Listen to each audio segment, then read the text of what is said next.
In several places, they wrote about how they knew that because the Jews allied themselves with the Roman state, that led to the death of Jesus Christ. They knew three things. They knew the history of Europe in the Middle Ages, they knew the colonial period, and they knew their Bibles.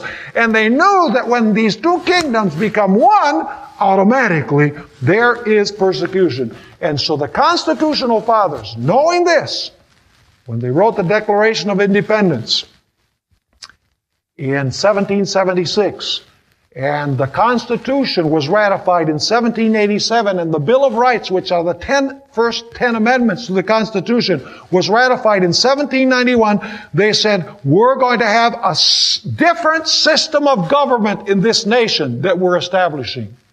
We are going to have, yes, church and state, but church and state are going to be separated, like Jesus taught. Two kingdoms in one nation.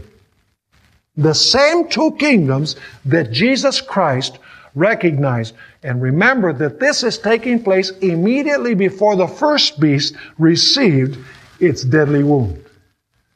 By the way, this idea of the separation of church and state is known as republicanism and Protestantism.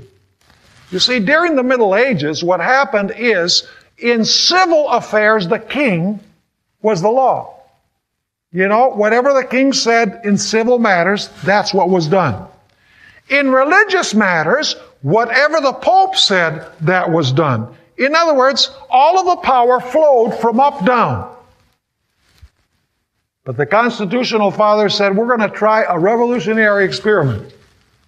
We're going to have not the power flow from up down, from the king down to the people, so that they have to jump when he says jump. We're not going to have the power flow from the Pope down where everybody has to subject themselves blindly. No, we're going to have a system of government where the power flows down up. A government of the people, by the people, and for the people. Where there will be freedom of religion and where there will be also freedom in civil matters. It's interesting to notice Ellen White was born 29 years after the deadly wound.